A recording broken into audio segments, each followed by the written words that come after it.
नमस्कार मित्रों, आप सभी का स्वागत है। गुजरात प्रांत के काठियावाड़ क्षेत्र में समुद्र के किनारे सोमनाथ नामक विश्व प्रसिद्ध मंदिर है। यह लिंग शिव के 12 ज्योतिर्लिंगों में से पहला ज्योतिर्लिंग माना जाता है। पहले यह क्षेत्र प्रभास क्षेत्र के नाम से जाना जाता था। यही भगवान श्री कृष्ण ने जरा नामक व्याध के बाण को निमित्त बनाकर अपनी लीला का संवरण किया था। यहाँ के ज्योतिर्लिंग की कथा का पुराणों में इस प्रकार से वर्णन है। दक्ष प्रजापति की 27 कन्याएं थीं। उन सभी का विवाह चंद्रदेव के साथ हुआ था, किंतु चंद्रमा का समस्त अनुराग व प्रेम उनमें से केवल रोहिणी के प्रति ही रहता था। उनके इस कृत्य से दक्ष प्रजापति की अन्य कन्याएं बहुत अप्रसन्न रहती थीं। उन्होंने अपनी यह व्यथाकथा अपने पिता को सुनाई। दक्ष प्रजापति ने इसके लिए चंद्रदेव को अनेक प्रकार से समझाया, किंतु रोहिणी के वशीभूत उनके हृदय पर इसका कोई प्रभाव नहीं पड़ा। अंततः दक्ष ने क्रुद्ध होकर उन्हें क्षयग्रस्त हो जाने का शाप दे दिया। इस शाप के कारण चंद्रदेव तत्काल क्षयग्रस्त हो गए। उनके क्षयग्रस्त होते ही पृथ्वी पर सुधाशीतलता वर्षण का उनका सारा कार्य रुक गया। चारों ओर त्राहि मच गई। चंद्रमा भी बहुत दुखी और चिंतित थे। उनकी प्रार्थना सुनकर सभी देवता तथा वशिष्ठ आदि ऋषिगण उनके उद्धार के लिए पितामह ब्रह्मा जी के पास गए। सारी बातों को सुनकर ब्रह्मा जी ने कहा, चंद्रमा अपने श्रापंष्ट के लिए अन्य देवों के साथ पवित्र प्रभास क्षेत्र में जाकर मृत्युंजय भगवान शिव की आराधना करें।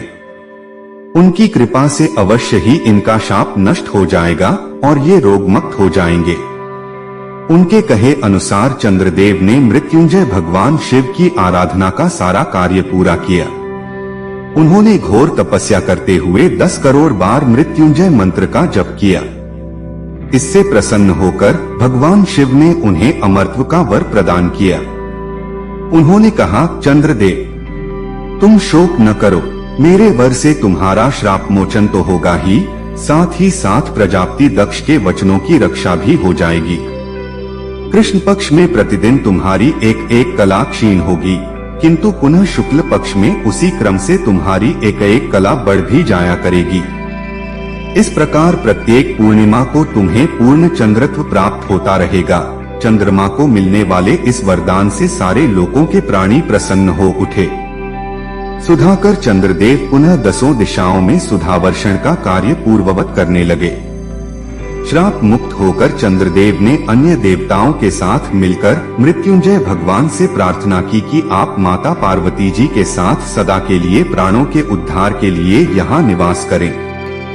भगवान शिव उनकी इस प्रार्थना को स्वीकार करके ज्योतिर्लिंग के रूप में माता पार्वती जी के साथ तभी से यहाँ रहने लगे। पावन प्रभास क्षेत्र में स्थित इस सोमनाथ ज्योतिर्लिंग की महिमा महाभारत, श्रीमद् भागवत तथा स्कंद पुराण आदि में विस्तार से बताई गई है। चंद्रमा का एक नाम सोम भी है। उन्होंने भगवान शिव को ही अपना नाथस्वामी मानकर यहाँ तपस्या की थी, तभी से यहाँ का नाम सोमनाथ हो गया। अतः इस ज्योतिर्लिंग को सोमनाथ कहा जाता है। इसके दर्शन, पूजन, आराधना से भक्तों के जन्म जन्मांतर के सारे पाप और दुष्कृत्य विनष्ट हो जाते हैं। वे भगवान शिव और माता पार्वती की अक्षय कृपा का पात्र बन जाते हैं। मोक्ष का मार्ग उनके लिए सहज ही सुलभ हो जाता है। उनके लौकिक पारलौकिक सारे कृत्य स्वयं में सफल हो जाते हैं। भारतीय उपमहाद्वीप के पश्चिम में अरब सागर के तट पर स्थित आदि ज्योतिर्लिंग श्री सोमनाथ महादेव मंदिर की छटा ही निराली है। यह तीर्थ स्थान देश के प्राचीनतम तीर्थ स्थानों में से एक है। रेल मार्ग सोमनाथ के सबसे समीप वेरावल रेलवे स्टेशन है, जो वहां से मात्र 7 किलोमीटर दूरी पर स्थित है। यहां से अहमदाबाद व गुजरात के अन्य स्थानों का सीधा संपर्क है। धन्यवाद। जय भोलेनाथ बाबा की जय।